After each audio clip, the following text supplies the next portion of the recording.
Nossas Bíblias nas mãos e abri-las no Salmo 126.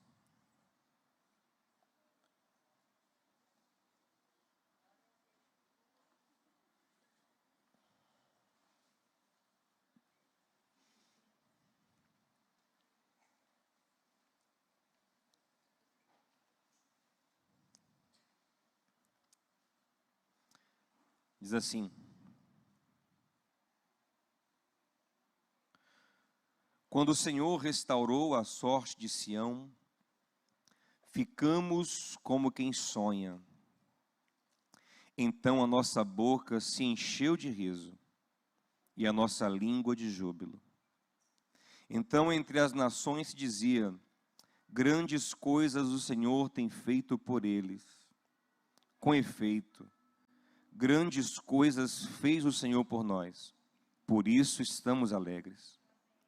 Restaura, Senhor, a nossa sorte, como as torrentes no Neguebe. Atenção, essa é a parte principal para a nossa reflexão hoje. Os que com lágrimas semeiam, com júbilo ceifarão. Quem sai andando e chorando enquanto semeia, voltará com júbilo, trazendo seus feixes, sua colheita. Meus amados, eu não tenho dúvidas de que Deus quer colocar para você uma mesa posta com o banquete da alegria. Paulo diz em Romanos 14:17 que no reino de Deus, o nosso foco alimentar é o alimento da nossa alma. E por isso que o reino de Deus não é comida e nem bebida, mas Paulo diz que é paz, justiça e alegria no Espírito Santo. Quando Paulo descreve o fruto do Espírito em Gálatas 5:22, ele coloca em primeiro lugar, lógico, a essência de tudo que é o amor, de tudo que é bom. Mas o segundo aspecto do fruto que ele destaca logo é a alegria. Como diz uma canção consagrada entre nós, a alegria está no coração de quem já conhece a Jesus. E Deus quer, sem dúvidas, te dar uma alegria profunda, uma alegria verdadeira. Tem uma música, Jesus Pão da Vida, que tem uma parte da música que fala: alegria profunda no meu coração. Como é essa parte da música mesmo? Jesus, pão da vida, Jesus, meu príncipe da paz.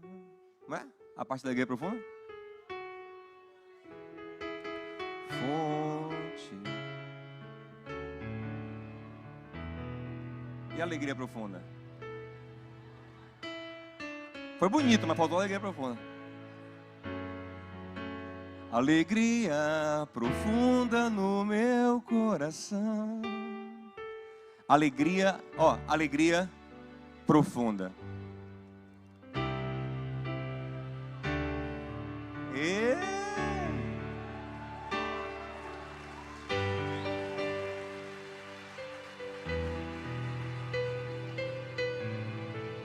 Tá ganhando ponto, não?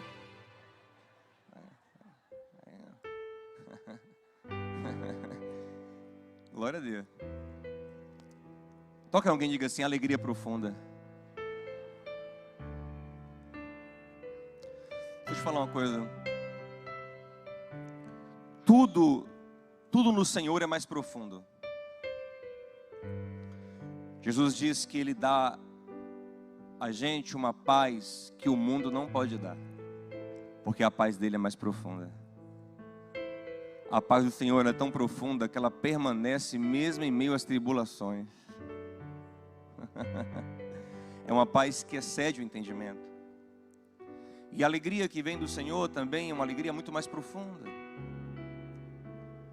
E ainda que nós choremos, ela permanece em algum lugar ali. como uma semente adormecida que vai brotar na hora certa. Mas é interessante que uma coisa que a gente precisa entender hoje, paradoxalmente, nem tão paradoxalmente assim, nós temos que entender que a nossa alegria, que a alegria profunda, ela é regada com lágrimas. A semente da alegria é regada com lágrimas. Ninguém conseguirá usufruir de alegria profunda se não aprender a lidar com a tristeza, se não aprender a viver a tristeza, a passar pela tristeza, a usufruir da tristeza, a deixar que a tristeza opere no seu coração tudo que ela tem que operar. Nas bem-aventuranças, Jesus diz: bem-aventurado ou feliz os que choram. Há uma felicidade no chorar, é uma felicidade potencial, mas que não acontecerá se o choro não vier. É interessante que lá em Eclesiastes 3, versículo 4, Salomão diz que há tempo de chorar e tempo de rir, tempo de prantear e tempo de festejar. Mas ele sempre coloca o tempo de chorar antes do tempo de rir. O choro precede a alegria profunda. No Salmo 30, versículo 5, Davi diz: o choro pode durar uma noite, mas a alegria vem ao amanhecer. Antes do haja luz, havia trevas na face do abismo. E a luz só foi tão maravilhosa porque havia trevas. Se as trevas não fossem antes percebidas, notadas, relatadas, a luz não pareceria tão maravilhosa. Sabe por que a comida é maravilhosa na nossa boca e no nosso corpo?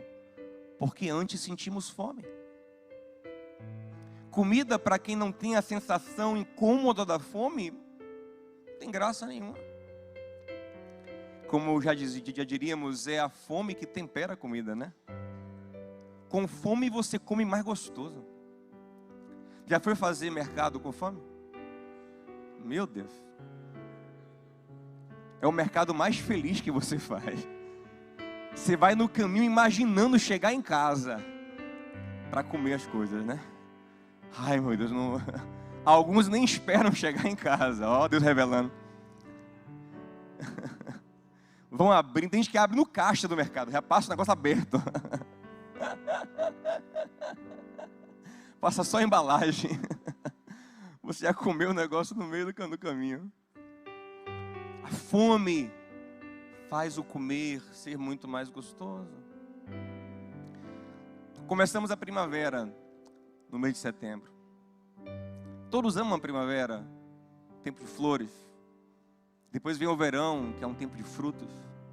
Mas sabia que para que a planta viva uma primavera de florescer e um verão de frutificar, as plantas que seguem essa ordem, tem outras que têm outra ordem, elas precisam de um outono e de um inverno muito bem vivido? Se a planta não viver a dormência do inverno da maneira adequada, ela não tem a força suficiente para florescer e frutificar. Ela precisa viver o inverno. Ela precisa chorar. Nós estamos vivendo um tempo, preste atenção, em que as pessoas estão ensinando umas às outras a não viver tristezas. Estamos vivendo um tempo da patologização da tristeza. O que significa isso? Quem está triste está doente. Quem está triste se droga logo. Quem está triste tem que se entorpecer de alguma forma. Quem está triste tem que entrar logo num relacionamento. Quem está triste tem que beber. E nesses casos eu não estou dizendo que em casos crônicos, em casos agudos, em casos em que realmente uma medicação é necessária, ela não tem que ser tomada. Não, longe de mim. Siga a prescrição do seu médico. Entretanto, nós precisamos entender a importância do que a tristeza, e só a tristeza, só o chorar opera em nossos corações. É interessante que quando Moisés morreu, o povo chorou 30 dias e Deus não mandou o povo mover um passo. Eles estavam ali, no processo para conquistar a terra. Eles param, Deus para o povo. Números 34 diz: todo mundo vai ficar aqui 30 dias chorando, porque é a partir desse choro que vocês vão se renovar. Se vocês não chorarem bem choradinho aqui, isso vai custar lá mais na frente. Eu lembro de uma família muito amiga minha, muito preciosa, muito maravilhosa, mas que liderava uma congregação. E tinha uma questão naquela linha teológica que eu não concordo, que era...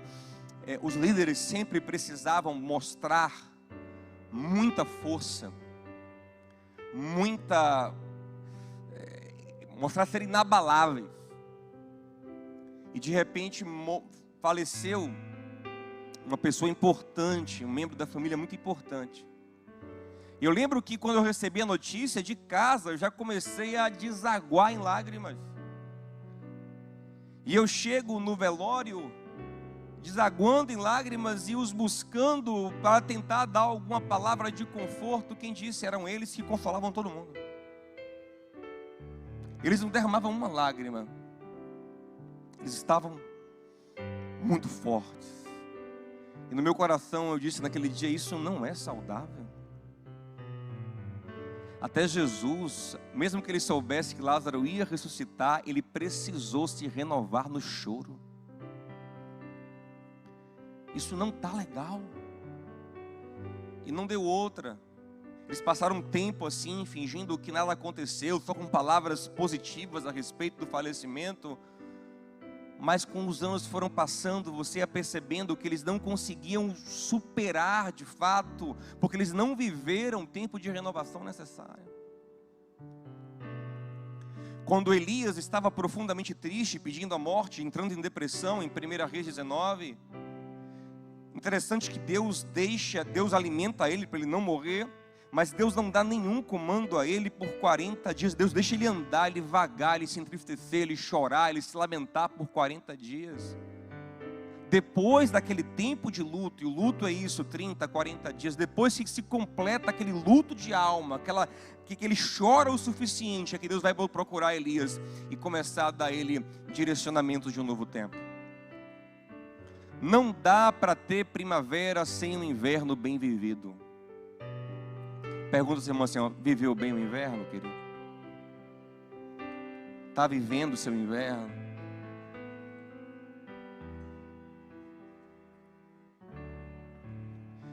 Deus, gente, quer operar muitas coisas em nossas vidas, e só serão operadas a partir do ponto certo. Quando terminou o dilúvio, o Senhor disse em Gênesis 8:22, que enquanto a terra durasse, o inverno e o verão sempre existiriam. Porque Ele sabe da necessidade desses ciclos, desses processos em todo organismo, em todo ecossistema, nos nossos corações. Em 2 Coríntios 7:9, Paulo diz que a tristeza, segundo Deus, opera arrependimento para a salvação. Mas a tristeza segundo o mundo, ela é destrutiva de fato. O que é a tristeza segundo o mundo? É uma tristeza egocêntrica. Eu choro pelas razões erradas. Eu choro sem uma consciência profunda. Eu choro como quem protesta da vida. Mas a tristeza segundo Deus é uma tristeza que gera transformação. Por isso que em Eclesiastes 7, Salomão vai dizer, a partir do versículo 1 em diante, você vai lendo ali, ele vai falar o seguinte: olha, o sábio ele está com o coração na casa do luto. O sábio aprecia o funeral, porque com a tristeza se faz melhor o coração. Não é que o sábio gosta de sofrer, é que o sábio entende o valor do sofrimento. E o que é o chorar? O chorar é se conscientizar profundamente, gente. O chorar é não se alienar, é não se embriagar, é não se iludir, é enxergar a vida de fato como ela é.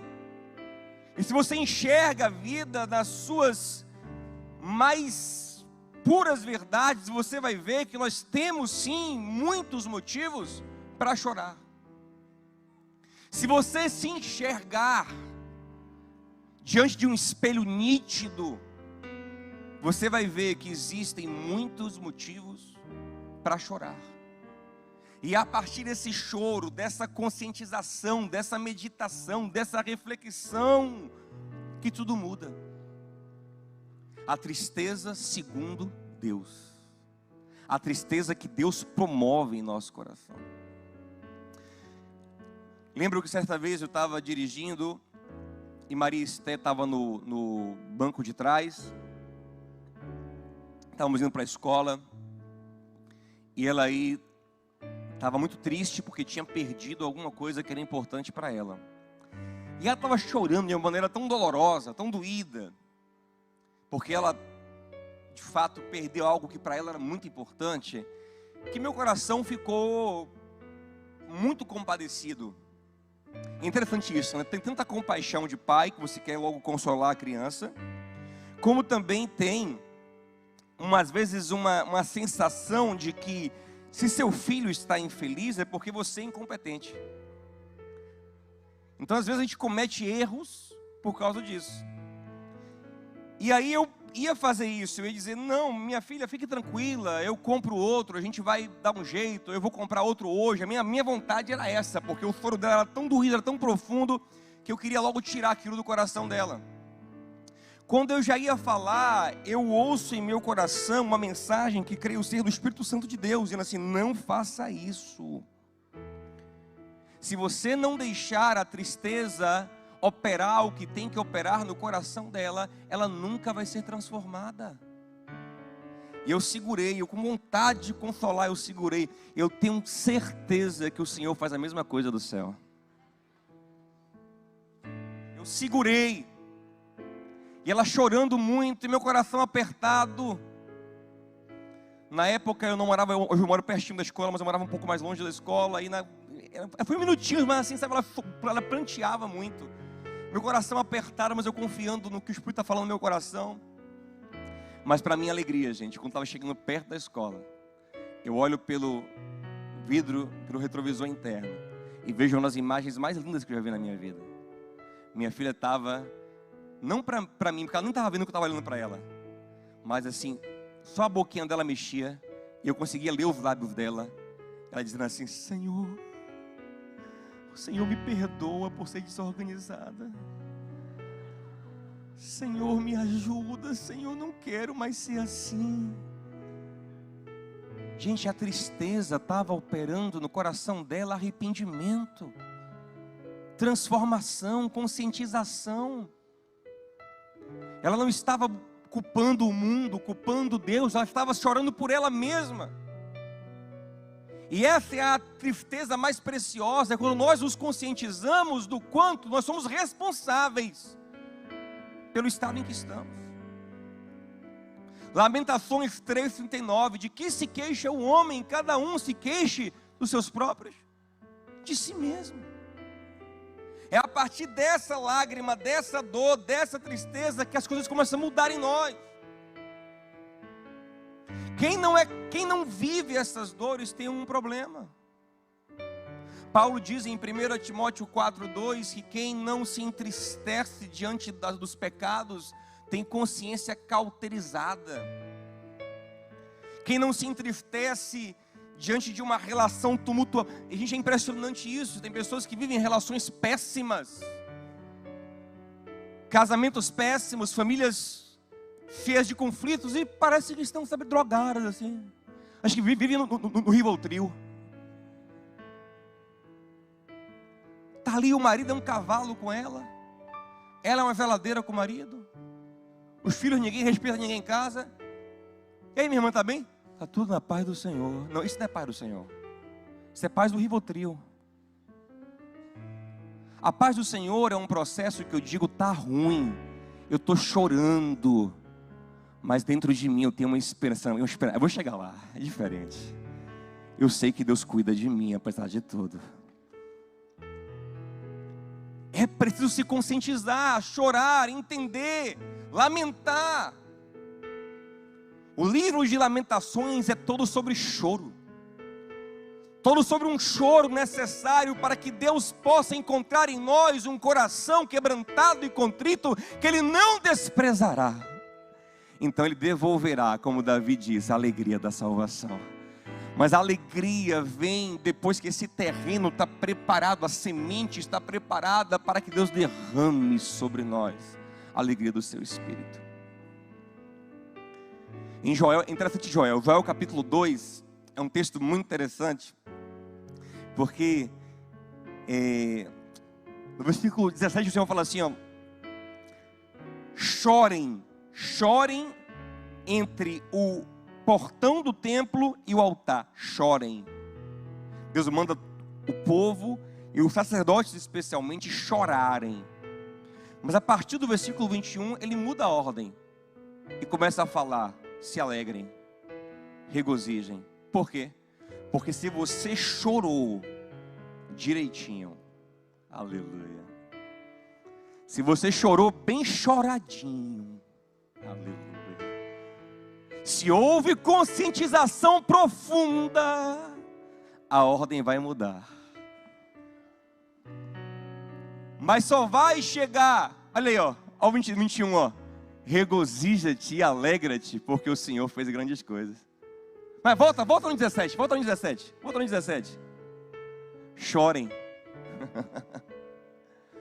Ao 21, 22. Regozija-te. Ao 22. Alegra-te. Por quê?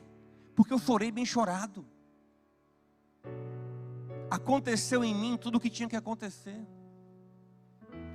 Eu não fico me entorpecendo, eu não fico me drogando, eu não fico emendando relação em relação, eu não fico me enchendo de entretenimento, eu não fico buscando coisas para tapar o buraco. Eu lido com ele. Eu me conscientizo, eu me arrependo, eu mudo, eu transformo a minha mente. Não se conforme, mas se transforme, em Romanos 12, para experimentar a boa, agradável e perfeita. Mas essa transformação tem choro. Eu preciso encontrar esse lugar onde a tristeza vai operando tudo o que ela tem que operar em mim. Agora preste atenção. Não é uma tristeza que te destrói. Como Paulo diz em 2 Coríntios 4, 8 e 9, ele fala assim, ó, nós somos abatidos, mas nós não somos destruídos. Aleluia. Porque a gente vai sentindo uma tristeza, mas lá embaixo tem uma semente. E essa semente está sendo preparada nesse tempo de a lágrima vai descendo, e ela vai regando essa semente. E ela começa a brotar. Essa semente que está adormecida, está na dormência no tempo da tristeza, ela está viva. Existe uma alegria viva em nosso coração. Por isso que Paulo diz em Filipenses 4:4, alegrem-se no Senhor. Ou seja, em meio às tristezas, encontrem esse lugar de alegria profunda. Mas não descartando a tristeza, mas vivendo-a, chorando-a, lamentando, se vendo como alguém que precisa de mudanças na vida. Pedro diz em 2 Pedro 1,6, vocês vão se regozijar muito, já podem se regozijar, ainda que nesse tempo precisem passar por várias tristezas. Vocês precisam dela, mas vão mantendo a esperança no horizonte. Como Paulo diz em Romanos 12:12, alegrai-vos na esperança.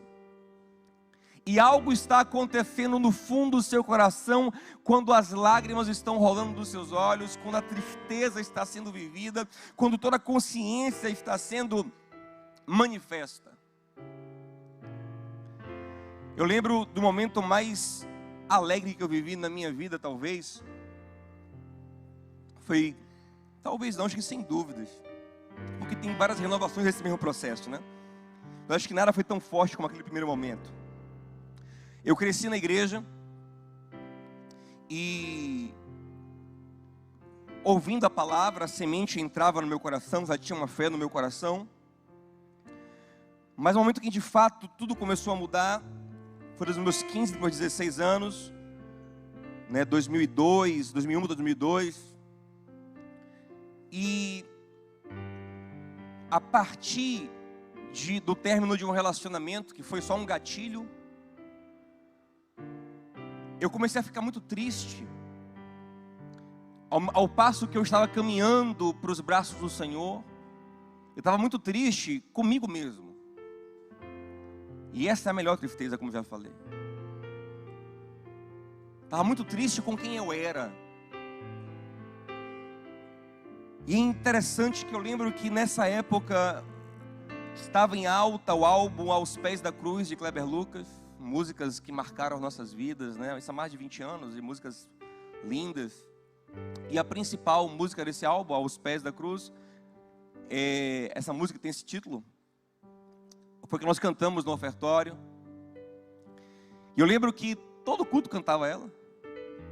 Cheguei aí a algumas outras igrejas também para participar de outros cultos, eventos, e só cantava ela. E foi muito bom para mim naquele momento, porque ela descrevia exatamente o que eu estava vivendo. Estava triste, estava chorando. Mas ao mesmo tempo que eu estava chorando, eu sentia que algo maravilhoso estava acontecendo. Sabe? A música fala isso. E fala de um Jesus maravilhoso. Eu estou chorando, mas eu estou me sentindo abraçado por Ele. Estou sentindo que algo vai acontecer. Estou sentindo que algo está sendo gerado dentro de mim, né? E o refrão diz isso, né? E mesmo quando eu chorar, as minhas lágrimas serão para regar a minha fé e consolar meu coração, pois o que clamando em nome de Jesus, alcançará de ti, Senhor, misericórdia. Presta atenção, eu ia para o culto para chorar. Como é que você vai para um negócio para sofrer? Imagina aí. Eu ia para chorar, mas eu, por revelação, ainda não tinha tanta consciência, eu começava a perceber que aquele choro estava me lavando. E estava me regando, né? Porque enquanto eu chorar, as minhas lágrimas serão para regar a minha fé. Então era muito gostoso. Ô tempo bom. Eu chorava feito criança o tempo todo, gente. E eu estava triste na superfície. Eu gosto de pensar o coração em vários níveis. Eu acho que até 70% da profundidade do meu coração tinha tristeza, mas tinha uns 30%, meu irmão, que tinha um mistério que estava acontecendo lá embaixo. E eu sentia que estava crescendo, que estava aumentando, sabe, que uma transformação estava acontecendo, que algo estava rompendo. Aleluia. E não foi a única vez que eu vivi isso, eu vivi isso outras vezes. E eu me preocupo hoje quando eu não vivo isso. Quando eu não consigo chorar com quem chora. Como Paulo diz em Romanos 12, se eu não me engano. 12. Chorar com quem chora. Quando eu não consigo experimentar na minha alma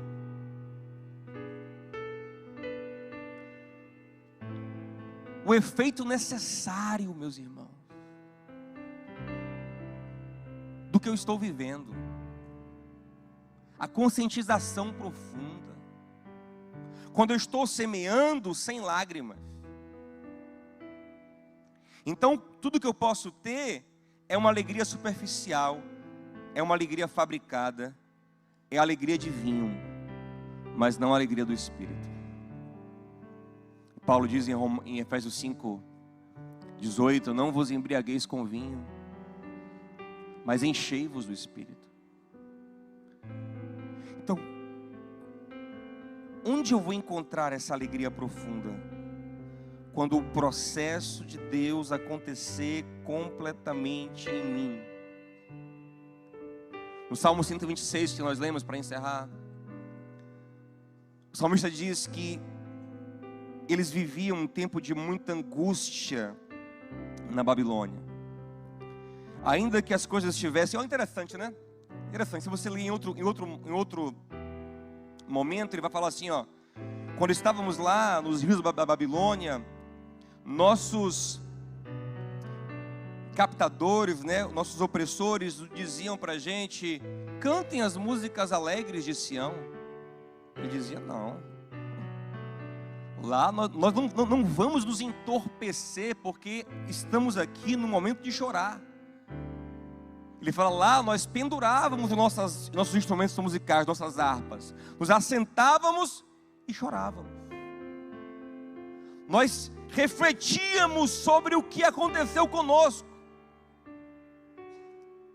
Interessante que aquele povo, ele foi cativo por causa da idolatria, mas choraram tão bem chorados no cativeiro, que até hoje, idolatria, se você ler, desde o tempo de Abraão, porque tem resquícios de idolatrias ali ainda na família de Abraão, nos filhos dele, ainda tem resquícios de paquera com a idolatria, todo o povo de Israel, até o cativeiro babilônico. Meu irmão, é idolatria pra caramba.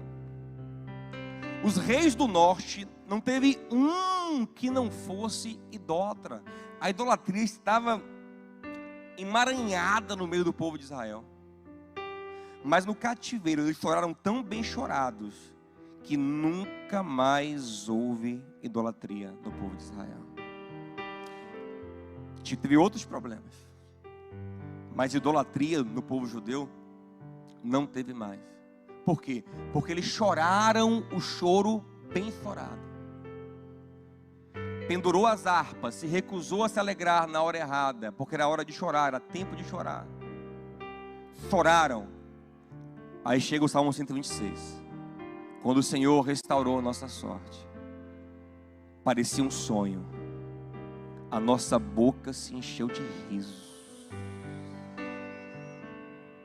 Mas o sonho só foi lindo porque eles souberam viver a dor. E então ele diz, ele conclui isso: os que semeiam com lágrimas colherão com alegria.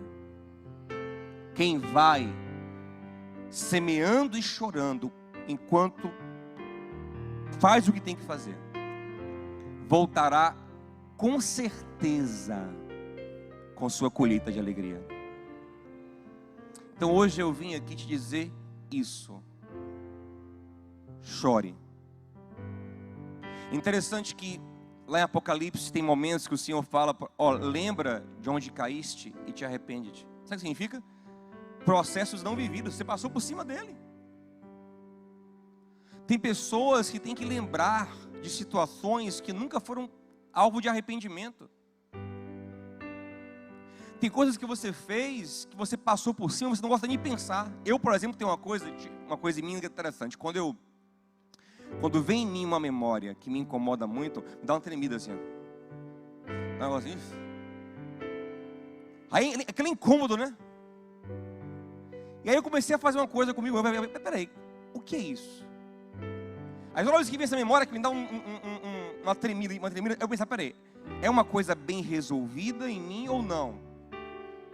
Eu já lidei com isso, já tratei isso, e comecei a perceber que todas as memórias que me machucavam elas não haviam sido redimidas, ou porque eu não tinha chorado o suficiente, ou porque eu não tinha encontrado a graça necessária no processo, mas geralmente uma coisa está ligada à outra. Você não encontrou a restauração e a alegria porque você não chorou o que tinha que chorar,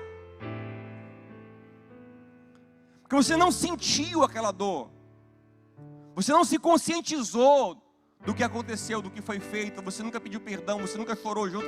Lembre que José, para viver a restauração, chorou tão alto com os irmãos que os egípcios ouviam fora do palácio, porque era um choro entalado, não vivido. Tem choros que estão entalados, tem processos que não foram vividos. Interessante, né? Porque eu falei aquilo que eu terminei um relacionamento quando eu me converti. Eu aprontava muito. Era novinho, mas não era brincadeira, não. Desde pequeno, desde muito novo já era da malvadeza. E eu lembro que para mim era ótimo aquilo, era muito divertido. Sabe, eu vivia aquelas coisas com alegria, sabe? Na minha época, dar o Signal. Para mim era um sucesso. Missão cumprida, rapaz. Consegui. E aí eu namorei anos assim, achando que era massa. Brincava com os colegas, todo mundo da mesma gangue. Comemorando, vibrando. Era como se fosse muito legal aquilo. Mas é interessante que quando eu me conscientizei, eu comecei a chorar. Comecei a sentir uma dor. Comecei a sentir a dor do outro. Comecei a me colocar no lugar do outro. Nossa, que coisa bizarra. Que coisa horrível causar isso no coração de quem confia em você. Que coisa horrível decepcionar o outro. Que coisa horrível é mentir. Que coisa horrível é manipular. Que coisa horrível é parecer uma coisa e ser outra. Tudo que eu não chorei naqueles, 2, 3 anos de relacionamento, eu chorava, sabe, todo dia agora. Toque em alguém e diga assim, ó, você pode estar devendo umas lágrimas aí, querido.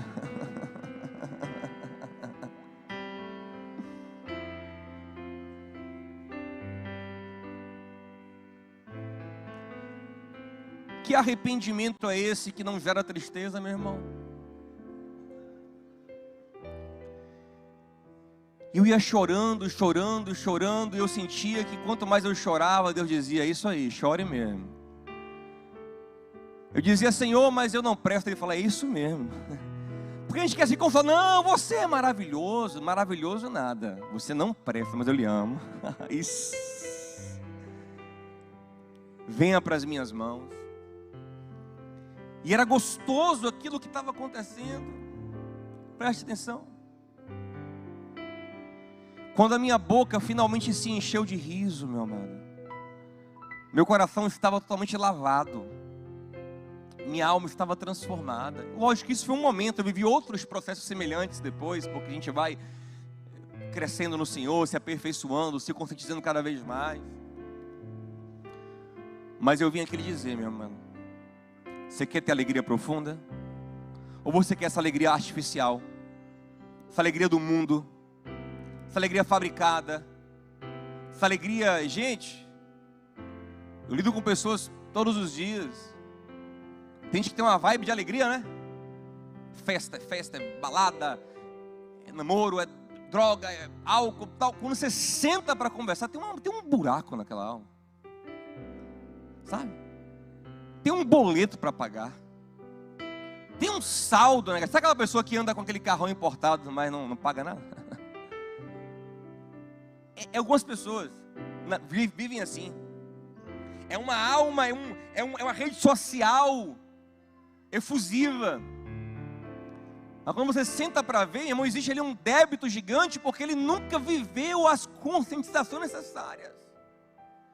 Irmão, corra disso, chore teu choro, teu luto, tua dor, teu arrependimento, se conscientize e chore. E se você não consegue chorar mais, fale: Senhor, tem misericórdia de mim, porque a minha mente está ficando cauterizada. Deixa eu falar uma coisa: quem está ficando cauterizado vai arrancar pedaços da alma, sabia?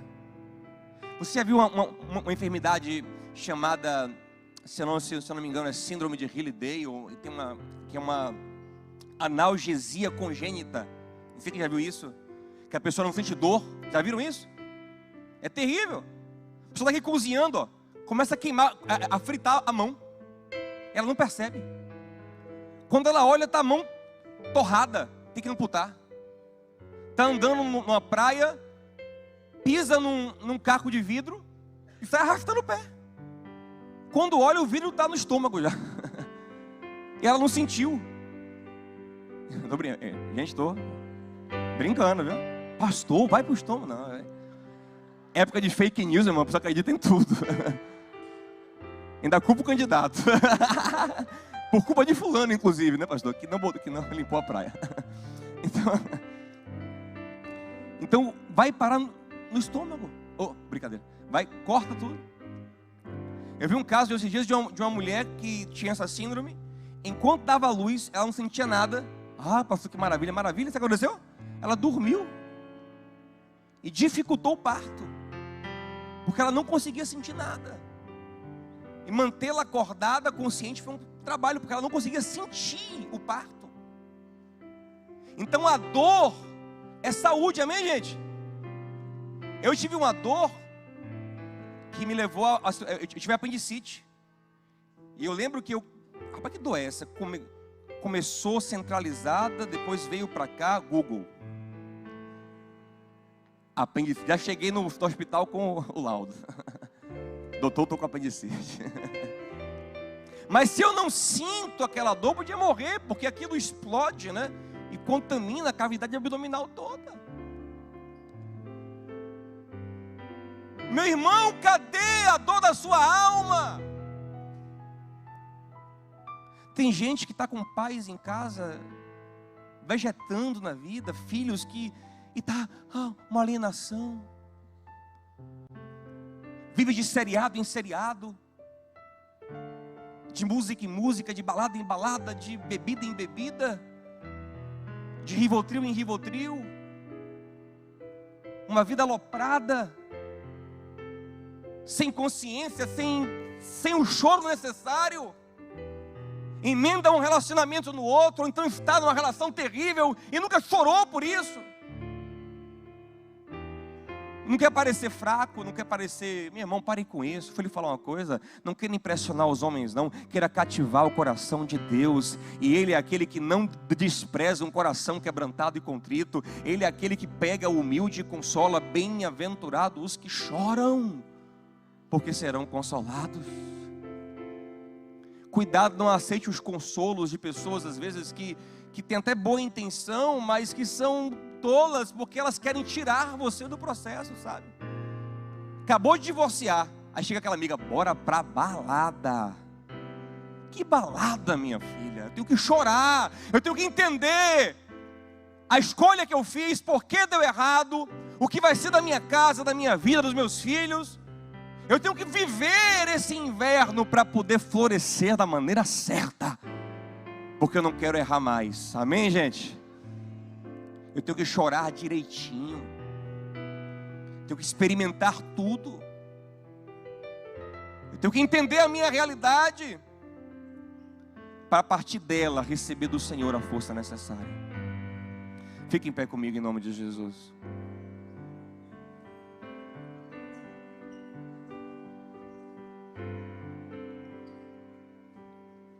Quem cria mundos de fantasia para a gente é o diabo, gente. Quem cria paraíso artificial é o diabo, para nos iludir. Deus diz: não chorem, se conscientize, perceba a miséria, perceba como está ruim, perceba a dor.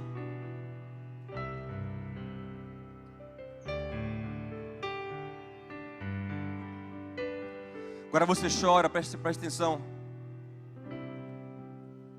com Romanos 8 no seu coração. Romanos 8 é o capítulo, para mim, mais poderoso da Bíblia, por diversas coisas. Então, ele, do início ao fim, ele é...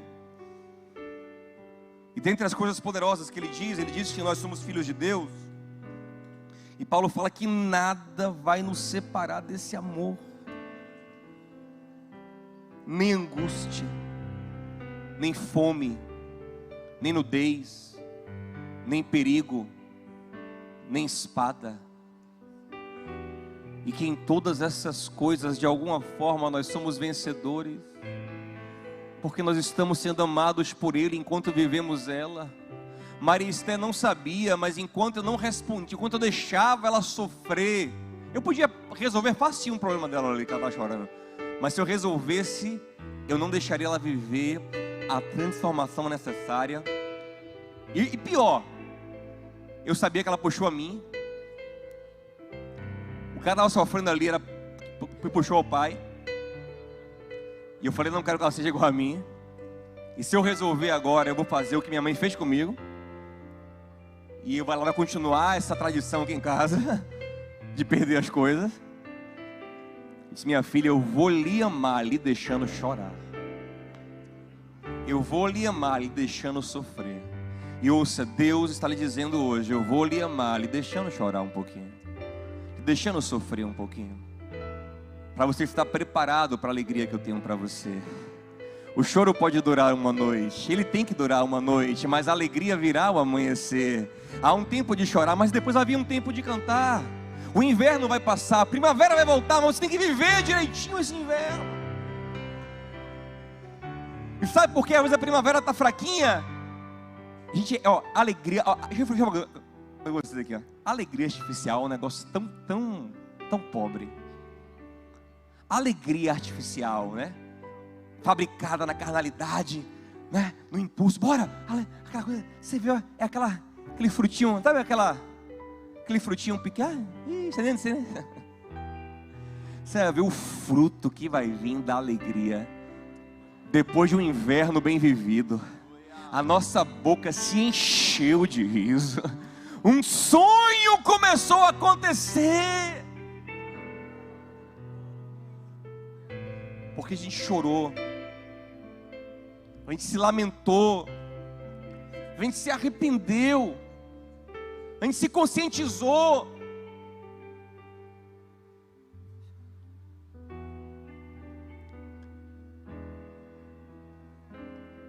Por fugir da tristeza que muitos estão viciados hoje, em álcool, em remédios, eu repito, se você tem prescrição médica, por depressão, tal, continue com sua medicação, siga seu médico, mas cuidado, quando ela sentiu uma tristeza, toma logo um remédio.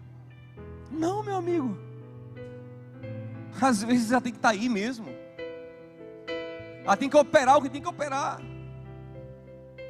Senti uma tristeza, vou passar o dia todo vendo futebol, jogando videogame, vou arrumar alguém para namorar, vou entrar no Tinder. Meu amigo, você está sabotando o seu próprio coração. Aquele que semeia com lágrima.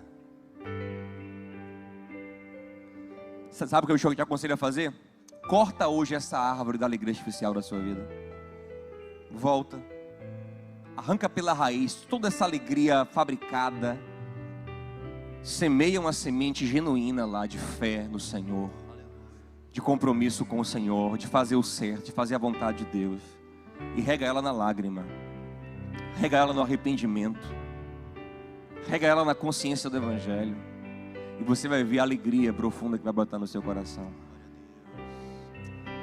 A gente foi impressionante. Deixa eu lhe falar o que aconteceu comigo, ó. Eu estava ali, né?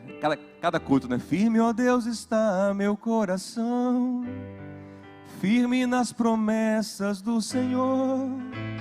Eu continuo olhando para ti, e assim eu sei que posso prosseguir. E mesmo quando eu chorar, as minhas lágrimas serão para regar a minha fé e consolar meu coração. Pois o que chora aos pés da cruz, clamando em nome de Jesus, alcançará de ti, Senhor, misericórdia, graça.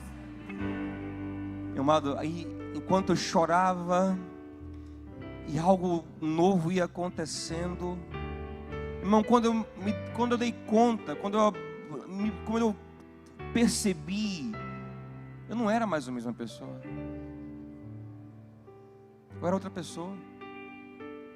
Quando aquele tempo de lágrima passou, meu amigo, tinha uma coisa tão profunda e tão gostosa dentro de mim. Eu conhecia a Bíblia agora bastante. O que eu conheço de Bíblia hoje foi nesse período, assim, 90%. O resto eu vou conhecer uns pouquinho. Eu li a Bíblia toda, não era uma vez por ano, não. Eu lia uma vez por mês. Eu lia 6, 7 horas de Bíblia por dia, 8 horas de Bíblia por dia. Madrugava lendo a Bíblia. Pregava todo dia na escola, ganhava alma para Jesus. Resistia à tentação. Era crente. E sem dor, com alegria. Eu sou chamado de pastor na escola desde o 2º ano da escola. Criei um culto na escola. Ganhamos professores para Jesus. Ganhamos... Até hoje tem gente que congrega aqui, que é daquele tempo. Mas foi depois de chorar muito, de semear com lágrima, de lamentar. Eu queria que você hoje perguntasse ao Senhor, onde você tem que derramar umas lágrimas? Meu Jesus maravilhoso, não fuja. És minha inspiração a prosseguir. Reflita. E mesmo quando tudo não na sua casa, vai bem, eu continuo olhando para na ti. sua vida, pois sei que tu tens o melhor pra mim. Há um segredo no teu coração. Oh, dá-me forças pra continuar, guardando a promessa em oração. Firme, ó Deus, está meu coração.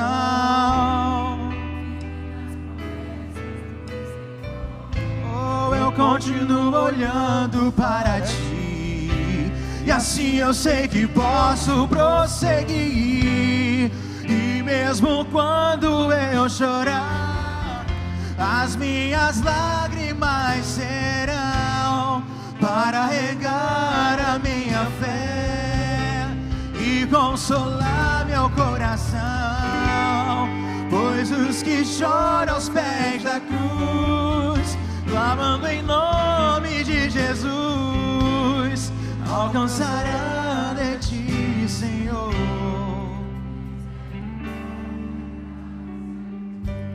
Feche o seu olho agora, peça ao Espírito Santo que traga ao seu coração toda a semente que ainda precisa de ser regada com lágrimas. Quem sabe você mente para você mesmo, para evitar a tristeza. Você fala para você mesmo que a situação não é tão ruim assim quando é. Você fala para você mesmo que você não desonrou seus pais quando você sempre os desonrou e nunca lamentou isso. Você fala para você mesmo que você criou bem seus filhos quando você sabe que não deu o suficiente. Chore. Você sabe que o seu casamento está longe de ser aquilo que deveria ser. Você sabe que você está longe de ser quem deveria ser. Deixe o Espírito trazer ao seu coração tudo que necessita de lágrima, de choro, de arrependimento. Deixa o Senhor trazer ao teu coração tudo que necessita ser regado hoje. Tua graça é o meu refúgio. Aleluia. Descanso no teu poder. Maravilhoso és, maravilhoso és pra mim. Firme, ó Deus, está meu coração, firme nas promessas do Senhor. Assim eu sei que posso prosseguir, e mesmo quando eu chorar,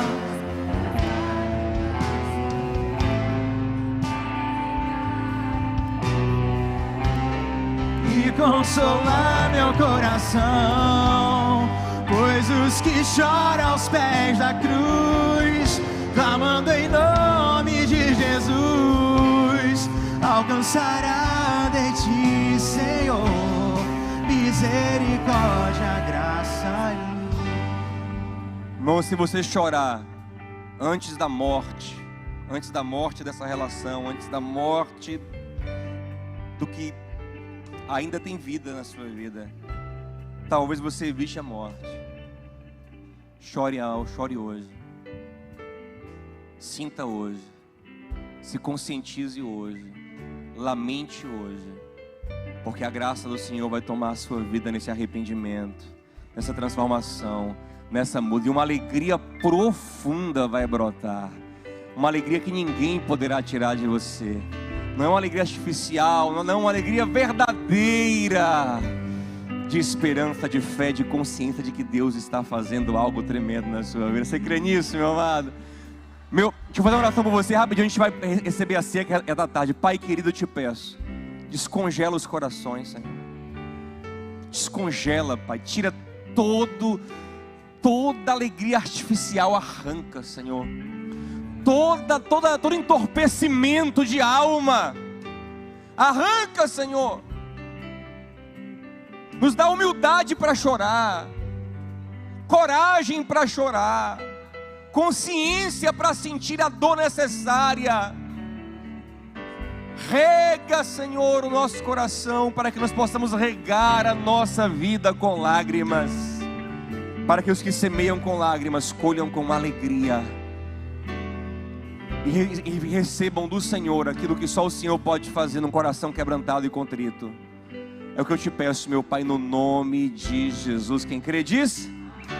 Sente um pouquinho. A gente vai receber o pão e o cálice rapidinho para a gente poder encerrar esse culto. Não saia não, vai ser bem rápido.